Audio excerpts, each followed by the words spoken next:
भारतीय जलवायु खत्म हो चुका है। आज मैं भारत में प्राकृतिक वनस्पति पर चर्चा करूंगा।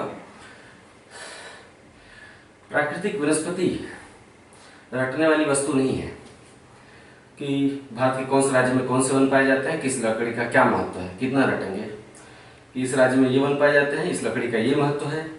ऐसे रटेंगे तो सवाल 10 में से 5 ही हम कर पाएंगे। वनस्पति से ज़्यादातर जो सवाल पूछे जाते हैं वो शार्प पूछे जाते हैं, सूक्ष्म सवाल पूछे जाते हैं। आपके सूक्ष्म ज्ञान का परीक्षण किया जाता है वनस्पति में। जितना आसान किताबों में लगता है उतना आसान होता नहीं है। यही कारण है कि जब सवाल पूछा जाता है तो 10 में से 5 सवाल गलत हो जाते हैं वनस्पति से। प्राकृतिक वनस्पति को मैं 3 वीडियो में बांटूंगा, 3 भागों में से बनाऊंगा। पहले वाले वीडियो में मैं समझ विकसित करूंगा आपकी। तो पहले वाला वीडियो मुख्य रूप से प्राकृतिक वनस्पति की विशेषता है, ठीक है। पहला वीडियो प्राकृतिक वनस्पति का विशेषता रहेगा। दूसरा वीडियो प्राकृतिक वनस्पति के प्रकार, ठीक है, प्रकार, उनके नाम, कौन कौन से नाम है प्रकारों के, दूसरे वाले वीडियो में रहेगा। प्रकार रहेगा, लकड़ियों की उपयोगिता रहेगी, कौन कौन से वनों में कौन कौन सी लकड़ियां पाई जाती हैं, है ना, विशेषताएं क्या है, समस्याएं क्या है। दूसरे और तीसरे वीडियो में वो चीजें रहेंगी। पहले वीडियो में हम समझ विकसित करेंगे कि वनों का विकास कैसे होता है, क्यों इस क्षेत्र में ये वन पाए जाते हैं, इस क्षेत्र में ऐसे वन क्यों मिलते हैं, इसको आप समझ लेते हैं। छोटा सा वीडियो है, लगातार देखते रहिए। सबसे पहली बात, भारत में वन वर्षा का अनुसरण करते हैं। भारत में वन वर्षा का, जो भी बोलता हूं लिखते जाइए। भारत में वन वर्षा का अनुसरण करते हैं, ठीक है। भारत में अधिक वर्षा वाले क्षेत्रों में उष्णकटिबंधीय वर्षावन पाए जाते हैं। उष्णकटिबंधीय वर्षावन, जब मैं विश्व भूगोल पढ़ा रहा था तो वहां मैंने दक्षिण अमेरिका और अफ्रीका पढ़ाते समय बताया था कि विषुवत रेखा के साथ साथ साल भर वर्षा होती है, तो वहां पर उष्णकटिबंधीय वर्षावन पाए जाते हैं। उन्हें विषुवतीय वन कहते हैं या सदाबहार वन कहते हैं। क्यों? क्योंकि साल भर ये वन अपनी पत्तियां नहीं गिराते हैं। तो भारत में इसे देखते हैं। भारत में भी अधिक वर्षा वाले क्षेत्रों में, हालांकि विषुवत रेखा भारत के बीचों बीच तो नहीं गुजरती, लेकिन विषुवत रेखा भारत के नजदीक जरूर है, दक्षिण हिंद महासागर में, है ना। तो इस वजह से भारत में कुछ ऐसी विशेषताएं हैं मानसूनी जलवायु वाला देश होने के चलते कि कुछ स्थल बहुत ही अधिक वर्षा वाले हैं। जैसे पूर्वोत्तर भारत में शिलांग पठार के आसपास का क्षेत्र, मेघालय पठार के आसपास का क्षेत्र और पश्चिमी घाट का पश्चिमी ढाल और पश्चिमी तटीय मैदान, है ना, ये बहुत अधिक वर्षा वाले क्षेत्र है। तो भारत में अधिक वर्षा वाले क्षेत्रों में उष्णकटिबंधीय वर्षावन पाए जाते हैं। इन्हें हम सदाबहार वन भी कहते हैं। क्या विशेषता है? जो उष्णकटिबंधीय वर्षावन या सदाबहार वन है, ये हरे कलर का देख रहे हैं ना, ये सब उष्णकटिबंधीय वर्षावन या सदाबहार वन है। इनकी विशेषता ये होती है कि साल भर अपनी पत्तियां नहीं गिराते हैं, साल भर हरे भरे रहते हैं, इसलिए नाम देते हैं सदाबहार वन। दूसरी विशेषता है कि सदाबहार वन बहुत ही घने होते हैं। इनमें वृक्ष बहुत ही नजदीक नजदीक उगते हैं। वृक्षों के साथ साथ बहुत सारी लताएं भी उगती हैं और बहुत ही सघन होते हैं, जिस कारण सदाबहार वनों या वर्षा वनों में सूर्य का प्रकाश धरातल तक नहीं पहुंच पाता। बहुत ही सघन होते हैं ये, है ना। तो हमने बताया कि अधिक वर्षा वाले क्षेत्रों में उष्णकटिबंधीय वर्षावन या सदाबहार वन पाए जाते हैं। कम वर्षा वाले क्षेत्रों में कटीले वन या झाड़ियां पाई जाती हैं। कटीले वन या झाड़ियां, कटीले वन अर्थात जिन वृक्षों के साथ कांटे उग जाते हैं उन्हें कटीले वन कहते हैं। कटीले वन और झाड़ियां कम वर्षा वाले क्षेत्रों में पाए जाते हैं। उदाहरण के लिए राजस्थान और प्रायद्वीपीय पठार का भीतरी भाग, राजस्थान और प्रायद्वीपीय पठार का हम डिटेल में बताएंगे, सब कुछ बताएंगे। अभी समझ विकसित करिए। अभी हम ऐसा कुछ नहीं बताना चाहते कि दुनिया भर के राज्यों का नाम गिनाने लगे कि ये वन यहाँ इन राज्यों में पाए जाते हैं, वो कंफ्यूज कर देगा। तो कटीले वन राजस्थान में और पठारी भारत के भीतरी भागों में पाए जाते हैं, जहां की 70 सेंटीमीटर से भी कम वर्षा होती है। 70 सेंटीमीटर से भी कम वार्षिक वर्षा जहां होती है वहां पर कटीले वन पाए जाते हैं, है ना, कम वर्षा के क्षेत्रों में। उदाहरण के लिए दक्षिणी पश्चिमी मानसून की अरब सागर शाखा पश्चिमी घाट के पश्चिमी ढाल, ये ना पश्चिमी घाट, इसका जो पश्चिमी ढाल है, इधर वाला ढाल है ना, ये ढाल, इसे हम कहते हैं पश्चिमी ढाल। उदाहरण के लिए पश्चिमी घाट के पश्चिमी ढाल और पश्चिमी तटीय मैदान पर दक्षिणी पश्चिमी मानसून की अरब सागर शाखा पश्चिमी घाट से टकराकर पश्चिमी घाट की पश्चिमी ढाल और पश्चिमी तटीय मैदान पर 200 सेंटीमीटर से भी अधिक वार्षिक वर्षा करती है। जो अरब सागर शाखा होती है यहाँ 200 सेंटीमीटर से भी अधिक वर्षा करती है। इसके चलते इन क्षेत्रों में सदाबहार वर्षा वन का विकास हुआ है या उष्णकटिबंधीय वर्षा वनों का विकास होता है। साथ ही कोरोमंडल तट पर भी, तमिलनाडु के कोरोमंडल तट पर भी वर्षा वन पाए जाते हैं, क्योंकि कोरोमंडल तट पर भी अधिक वर्षा प्राप्त होती है। हालांकि कोरोमंडल तट पर जो वर्षा प्राप्त होती है वो उत्तर पूर्वी मानसून से प्राप्त होती है, लेकिन यहाँ भी वर्षा वन पाए जाते हैं। लेकिन तमिलनाडु के जो वर्षा वन के क्षेत्र हैं उन्हें खेती के लिए डेवलप कर दिया गया है, वनों को काट दिया गया है। जो कावेरी नदी की घाटी है ना, कावेरी नदी यहाँ से निकलती है, तमिलनाडु के कोरोमंडल तट पर आती है यहाँ तक। तो यहाँ पर कृषि क्षेत्र का महत्व, क्योंकि मैदानी क्षेत्र है ना, मैदानी क्षेत्र होने के चलते यहाँ पर वनों को काट दिया गया है और कृषि क्षेत्रों का विकास कर लिया गया है। इसलिए जितनी वनों की सघनता पश्चिमी घाट की पश्चिमी ढाल और पश्चिमी तटीय मैदान पर दिखाई देती है, उतनी सघनता कोरोमंडल तट पर दिखाई नहीं देती, क्योंकि यहाँ पर कृषि क्षेत्रों का विकास कर लिया गया है वनों को काटकर। इसी प्रकार शिलांग पठार के आसपास के क्षेत्रों में, यानी अरुणाचल प्रदेश को छोड़ दिया जाए तो शिलांग पठार, जो भी बोलता हूँ लिखते जाइए, ये बहुत ही काम देगा। इसी प्रकार अरुणाचल प्रदेश को छोड़कर पूर्वोत्तर भारत में अरुणाचल प्रदेश को छोड़कर शिलांग पठार या मेघालय पठार के आसपास के क्षेत्रों में सदाबहार वन या वर्षा वन पाए जाते हैं। ठीक है, क्योंकि यहाँ पर भी वर्षा की मात्रा 250 सेंटीमीटर से या 200 सेंटीमीटर से अधिक होती है।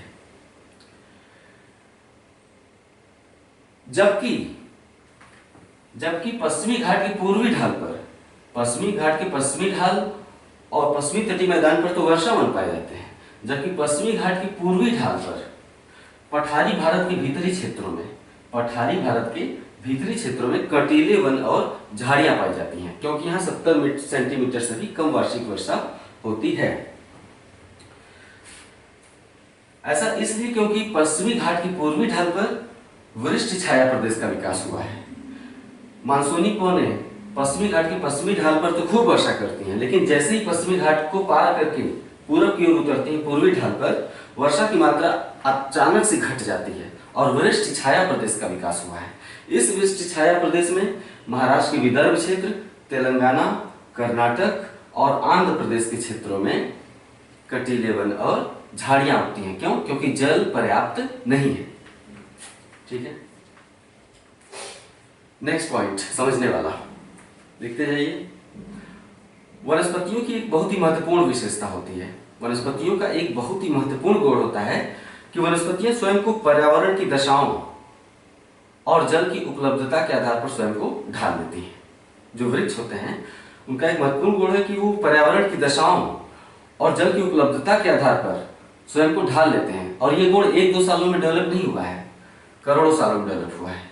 करोड़ों सालों में जैसा पर्यावरण की दशा है और जैसे जल की उपलब्धता है, उस हिसाब से वनस्पतियों ने अपनी विशेषताओं को ढाल लिया है। उदाहरण के लिए, अधिक वर्षा वाले क्षेत्रों में अधिक जल की उपलब्धता है। ठीक है, अधिक वर्षा वाले क्षेत्रों में अधिक जल की उपलब्धता है, जिस कारण वर्षा वन या सदाबहार वन की वनस्पतियों में चौड़ी पत्तियां डेवलप हो गई हैं, चौड़ी पत्तियां विकसित हो गई हैं। सदाबहार वन या वर्षा वन के वृक्षों में चौड़ी पत्तियां पाई जाती हैं। ये वृक्ष अपनी चौड़ी पत्तियों के माध्यम से क्या करते हैं? ये वृक्ष अपनी चौड़ी पत्तियों के माध्यम से भूमिगत जल, ग्राउंड वाटर का वाष्पोत्सर्जन करते हैं, वेपोराइजेशन करते रहते हैं चौड़ी पत्तियों के माध्यम से। पत्तियां क्या काम करती हैं?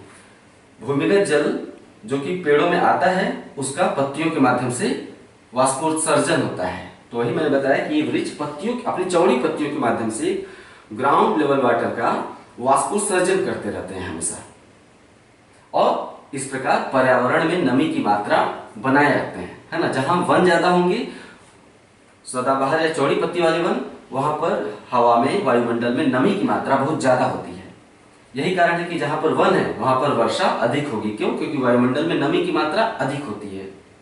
ठीक है, पत्तियों के माध्यम से पहुंच जाता है, जो भूमिगत जल है पत्तियों के माध्यम से वाष्पोत्सर्जन द्वारा हवा में पहुंच जाता है।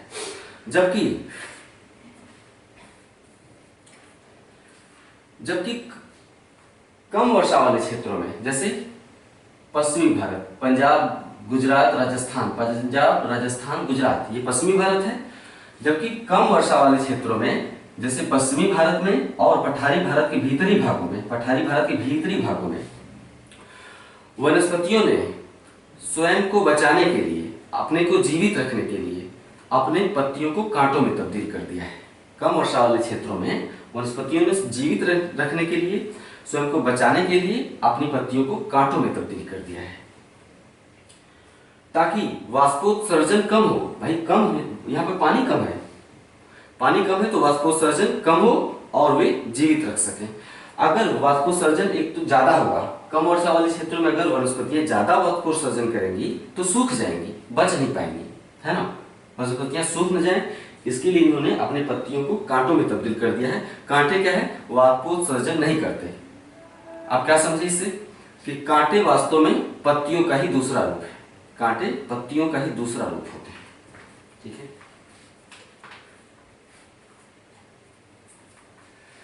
वहीं जो हिमालय का तराई क्षेत्र है ना, हिमालय का सबसे दक्षिणी क्षेत्र, वहीं हिमालय के तराई क्षेत्र अर्थात उत्तर प्रदेश से लेकर तमिलनाडु तक, ठीक है। नेक्स्ट पॉइंट मैं बता रहा हूं, वहीं उत्तर प्रदेश से लेकर तमिलनाडु तक और मध्य प्रदेश से लेकर झारखंड तक। उत्तर प्रदेश से लेकर तमिलनाडु, जो लाल रंग की जो क्षैतिज रेखाएं आप देख रहे हैं ना, मैं उनके बारे में बात कर रहा हूं। जबकि उत्तर प्रदेश से लेकर तमिलनाडु तक और मध्य प्रदेश से लेकर झारखंड तक वर्षा मानसूनी होती है, अर्थात मौसमी होती है। मानसून काल में वर्षा होती है, शेष ऋतु में वर्षा नहीं होती है। इसे हम क्या कहते हैं, मौसमी वर्षा होती है। मौसमी वर्षा के चलते इन क्षेत्रों में, यानी उत्तर प्रदेश से लेकर तमिलनाडु और मध्य प्रदेश से लेकर झारखंड, अर्थात भारत के भीतरी भागों में, तटों को छोड़ दीजिए आप, है ना, तटों को छोड़ दीजिए, पश्चिमी भारत को छोड़ दीजिए, पूर्वोत्तर भारत को छोड़ दीजिए, तो वहीं भारत के भीतरी भागों में यूपी से लेकर तमिलनाडु तक और मध्य प्रदेश से लेकर झारखंड तक वर्षा मानसूनी अर्थात मौसमी होती है। यहां साल भर वर्षा नहीं प्राप्त होती है। इसका परिणाम ये होता है कि इन क्षेत्रों के वृक्ष सर्दियां बीत जाने के बाद जब ग्रीष्म ऋतु का आगमन होता है, तो ग्रीष्म ऋतु के आगमन के ठीक पहले इन क्षेत्रों के वृक्ष अपने पत्तियां गिरा देते हैं। क्यों गिरा देते हैं? क्योंकि शीत ऋतु के आगमन के बाद जैसे ही गर्मी का आगमन होता है तो जो वायुमंडल का तापमान बढ़ने लगता है, तो वायुमंडल का तापमान बढ़ने पर उसकी सापेक्षिक आर्द्रता काफी घट जाती है। यही कारण है कि फरवरी और मार्च में हमारे लिप्स फटने लगते हैं, हमें ज्यादा वैसलीन की जरूरत होती है। क्यों? क्योंकि हवा में सापेक्षिक आर्द्रता घट जाती है, तो हमारे शरीर से ज्यादा पानी सोखता है हवा, तो लिप्स फटने लगते हैं। तो वायुमंडल में सापेक्षिक आर्द्रता शीत ऋतु के बाद जब गर्मी का आगमन होता है तो घट जाती है, जिसके चलते वाष्पोत्सर्जन से बचने के लिए इन क्षेत्रों के वृक्ष अपनी पत्तियां गिरा देते हैं। यही कारण है कि इन क्षेत्रों के वृक्षों को, किन क्षेत्रों के, यूपी से लेकर तमिलनाडु, मध्य प्रदेश से लेकर झारखंड, यही कारण है कि इन क्षेत्रों के वृक्ष अपनी पत्तियां गिरा देते हैं ताकि वाष्पोत्सर्जन कम हो सके और जीवित रह सके। इन क्षेत्रों के वनों को पतझड़ वाले वन कहते हैं। 3 नाम देते हैं। पहला पतझड़ वाले वन, दूसरा पर्णपाती वन, पर्ण मतलब पत्ती होती है, पर्णपाती यानी जो अपनी पत्तियां गिरा देते हैं, पर्णपाती वन, और तीसरा नाम है मानसूनी वन, है ना, क्योंकि ये मानसून पर निर्भर रहते हैं, मानसून के बाद अपनी पत्तियां गिरा देते हैं अगला मानसून आने तक। तो 3 नाम देते हैं, पतझड़ वाले वन, पर्णपाती वन और मानसूनी वन। लिखते जाइए। अभी मैं हेडिंग नहीं डलवा रहा हूँ कि मैं कौन सा वन पढ़ा रहा हूँ, कौन सा नहीं पढ़ा रहा हूँ, उनमें कौन कौन से पेड़ पाए जाते हैं, ये सब अगले वीडियो में होगा। अभी समझ डेवलप कर लीजिए। वहीं जो पर्वतीय वन होते हैं ना, पहाड़ों पर पाए जाने वाले वन, वो वर्षा का अनुसरण नहीं करते। पर्वतीय वन वर्षा का अनुसरण नहीं करते, पर्वतीय वन ढाल का अनुसरण करते हैं। पर्वतीय वन जो होते हैं ढाल का अनुसरण करते हैं। क्यों? क्योंकि यहां ऊंचाई बढ़ने के साथ तापमान में तेजी से गिरावट आती है। यह है आपका धरातल का निचला क्षेत्र, धरातल का निचला क्षेत्र यहाँ है। वायुमंडल में हमने इससे पहले भी वीडियो में बताया था कि वायुमंडल में क्षोभ मंडल, निचली परत क्या होती है, क्षोभ मंडल होती है। क्षोभ मंडल की विशेषता है कि धरातल से जैसे जैसे आप ऊपर जाएंगे वायुमंडल ठंडा होता जाता है। यही कारण है कि अगर आप किसी गर्मी की ऋतु में भी अगर आप जमीन पे खड़े रहे तो गर्मी लगती है, लेकिन किसी 50 मंजिला इमारत की छत पे चले जाइए, जून के महीने की बात कर रहा हूँ, 50 मंजिला छत की इमारत की छत पे आप चले जाएंगे तो आपको उतनी गर्मी नहीं लगेगी, ठंडी लगने लगेगी। हिमालय पर भी आप जैसे जैसे ऊपर की ओर चढ़ते जाते हैं स्वेटर की जरूरत महसूस होती जाती है, शॉल ओढ़ने लगते हैं लोग। तो पर्वतीय वन वर्षा का अनुसरण न करके ढाल का अनुसरण करते हैं, क्योंकि जैसे जैसे ऊंचाई बढ़ती जाती है तापमान में गिरावट आती जाती है।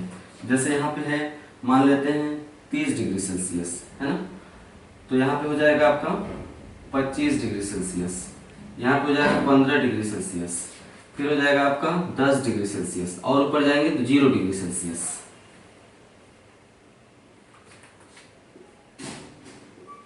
ऊंचाई बढ़ने के साथ साथ पर्वतों पर तापमान में तेजी से गिरावट आती है, जिसके चलते सीमित क्षेत्र में ही जलवायु में परिवर्तन देखने को मिलता है। तापमान में गिरावट के चलते सीमित क्षेत्रों में ही जलवायु में परिवर्तन देखने को मिलता है। अर्थात जैसे जैसे ऊंचाई पर चढ़ते जाएंगे जलवायु बदल जाती है पर्वतों पर। ठीक है, जो पर्वत होते हैं या ऊंचाई जलवायु में संशोधन कर देती है।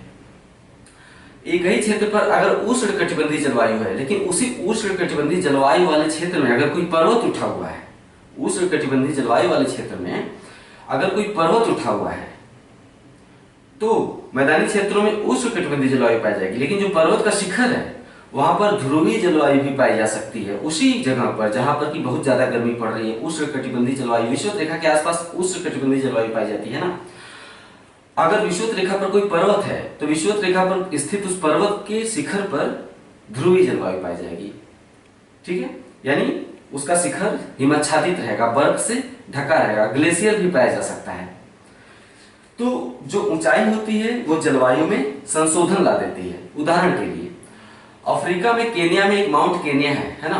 अफ्रीका में केन्या देश है, पूर्वी अफ्रीका में जो पूर्वी अफ्रीका है उसमें केन्या देश है। केन्या में एक पर्वत उसे हम कहते हैं माउंट केन्या। उदाहरण के लिए अफ्रीका में विषुवत रेखा पर स्थित माउंट केन्या उष्णकटिबंधीय क्षेत्र में है, विषुवत रेखा क्षेत्र में है। इस कारण विषुवत रेखा के पास होने के चलते केन्या एक गर्म देश है, केन्या एक उष्णकटिबंधीय वाला देश है, जलवायु वाला देश है। लेकिन माउंट केन्या जो कि विषुवत रेखा पर है, इसके बावजूद उसके शिखरों पर ग्लेशियर पाए जाते हैं। माउंट केन्या का शिखर हिमाच्छादित रहता है। क्यों? क्योंकि ऊंचाई जलवायु में संशोधन ला देती है। क्यों? क्योंकि ऊंचाई के साथ साथ तापमान में तेजी से गिरावट आती है और सीमित क्षेत्र में ही जलवायु बदल जाती है। आप अफ्रीका का एटलस में अफ्रीका खोलकर देखिए, वहां माउंट केन्या विषुवत रेखा पर आपको दिखाई देगा। और आप कल्पना कर लीजिएगा कि विषुवत रेखा पर बहुत ही गर्मी होती है, उसके बावजूद माउंट केन्या का जो शिखर है वो हिमाच्छादित है। तो पर्वतीय वन वर्षा का अनुसरण न करके ढाल का, ऊंचाई का अनुसरण करते हैं, ढाल का अनुसरण करते हैं। यही कारण है कि हिमालय के निचले क्षेत्रों में कुछ और वन पाए जाते हैं, बीच के क्षेत्रों में कुछ और वन पाए जाते हैं, और ऊंचाई पर जाएंगे तो कुछ और तरह की वनस्पति पाई जाती है। जैसे हिमालय के तराई क्षेत्रों में सदाबहार वन पाए जाते हैं। जैसे पश्चिमी घाट की पश्चिमी ढाल पर जो सदाबहार वन मिलते हैं ना, या शिलांग पठार के आसपास, हिमालय के तराई क्षेत्रों में भी बहुत सीमित क्षेत्रों में मिलते हैं। यहाँ दिखाने लायक नहीं है। एक बहुत ही सकरी पट्टी में, पश्चिम से लेकर पूर्व की तरफ एक बहुत ही सकरी पट्टी में कुछ दूरी तक ही तो हिमालय के तराई क्षेत्रों में सदाबहार या वर्षा वन पाए जाते हैं। हम जब बंगाल की खाड़ी शाखा जलवायु में पढ़ा रहे थे, बंगाल की खाड़ी की शाखा, तो हमने बताया था कि उत्तरी गोलार्ध में हवाएं अपनी दाईं तरफ मुड़ने का प्रयास करती हैं। तो जब बंगाल की खाड़ी शाखा प्रवेश करती है उत्तर भारत के मैदान में तो दाईं ओर मुड़ने का प्रयास करती है ना। यही कारण है कि हिमालय के तराई क्षेत्रों में अधिक वर्षा होती है, क्योंकि हवाएं अपनी दाईं ओर घूमने का प्रयास करती है उत्तरी गोलार्ध में। तो हिमालय के तराई क्षेत्रों में अच्छी खासी वर्षा की मात्रा प्राप्त हो जाती है, इसलिए यहाँ पर सदाबहार वन पाए जाते हैं। हिमालय में और ऊंचाई पर जाने पर शीतोष्ण कटिबंधीय वन पाए जाते हैं, और ऊंचाई पर जाने पर शीतोष्ण कटिबंधीय वन पाए जाते हैं। जैसे देवदार कैसा वृक्ष है? शीतोष्ण कटिबंधीय वन है। कहाँ पाया जाता है? मुख्य रूप से हिमाचल प्रदेश में पाया जाता है। तो शीतोष्ण कटिबंधीय वन पाए जाते हैं थोड़ी ऊंचाई पर जाने पर। और ऊंचाई पर जाएंगे तो कोणधारी वन पाए जाते हैं। कोणधारी वन कैसे होते हैं? कोणधारी वन जो होते हैं ऐसे होते हैं, ठीक है, ऊपर की ओर नुकीले होते हैं। एक तो पूरे देखने में ये नुकीले लगते हैं, ऊपर से इनकी पत्तियां भी नुकीली होती हैं, है ना। चौड़ी पत्ती इनके पास नहीं होती, इनकी पत्तियां कठोर होती हैं। पत्तियों का जो ऊपरी सतह होता है चमकीला होता है, कठोर होता है थोड़ा। क्यों? क्योंकि जल की मात्रा घटती जा रही है। जैसे जैसे हिमालय पर ऊंचाई पर जाएंगे वर्षा की मात्रा में कमी आ रही है, ऊंचाई पर जाने पर वर्षा की मात्रा में कमी आ रही है, साथ ही ठंडी बढ़ रही है। इसके चलते पत्तियों ने स्वयं को थोड़ा सा सख्त कर लिया है और साथ ही नुकीली हो गई हैं। संकेत क्या है? कांटे में तब्दील हो रही हैं। कांटे नहीं है लेकिन इशारा उसी तरफ है। पत्तियां संकरी और नुकीली और कठोर हो जाती हैं। तो और ऊंचाई पर जाने पर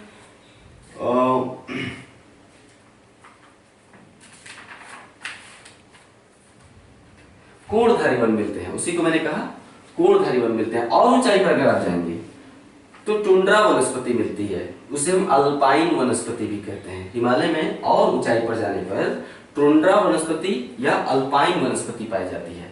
इसके अंतर्गत 3 तरह की वनस्पतियां मुख्य रूप से पाई जाती हैं। एक काई, बर्फीले क्षेत्रों में कुछ काइयां उगती हैं बर्फों पर। काई, कुछ घास जो कि बर्फीले क्षेत्रों में उग जाते हैं। काई, घास और लिचेन, 3 तरह की वनस्पतियां टुंड्रा वनस्पतियों में पाई जाती हैं। टुंड्रा वनों में काई, घास और लिचेन। तो ये मैंने बताया कि कैसे भारत में वन वर्षा का अनुसरण करते हैं और पर्वतीय क्षेत्रों में ऊंचाई का अनुसरण करते हैं। पर्वतीय वनों की विशेषता मैदानी क्षेत्रों के वनों से बिल्कुल अलग होती है, इसलिए इसे मैंने अलग से बताया। अब भारत में कौन कौन तरह के वन पाए जाते हैं, उनके नाम क्या क्या हैं? उष्णकटिबंधीय सदाबहार वन, पर्णपाती वन, कटीले वन और झाड़ियां, पर्वतीय वन, दक्षिण भारत के तमिलनाडु में शोलास वन, इनके विषय में और भी 1-2 तरह के वन, दलदली वन, है ना। इनके विषय में जानने के लिए आपको अगला वीडियो देखना होगा। अपनी प्रतिक्रिया हमेशा की तरह देते रहिए। और क्या कहूँ, आपने तो हमेशा से अपनी प्रतिक्रिया दी है। मैं एक चीज यहाँ पे बताऊंगा कि भूल गया कि जो वर्षा वन होते हैं पश्चिमी घाट पर भी पाए जाते हैं, कोरोमंडल तट पर भी, शिलांग पठार के आसपास भी, और जो अंडमान निकोबार द्वीप समूह है ना, यहाँ पर भी साल भर वर्षा होती रहती है। क्योंकि जहाँ पर समुद्र बहुत नजदीक होता है तो समुद्री हवाएं बहुत ही आर्द्र होती हैं, तो वो साल भर वर्षा करती रहती हैं। इसके चलते अंडमान निकोबार का जो 75% क्षेत्रफल है वो सदाबहार वनों से ढका हुआ है। अगले वीडियो का इंतजार करिए शीघ्र ही। नमस्कार।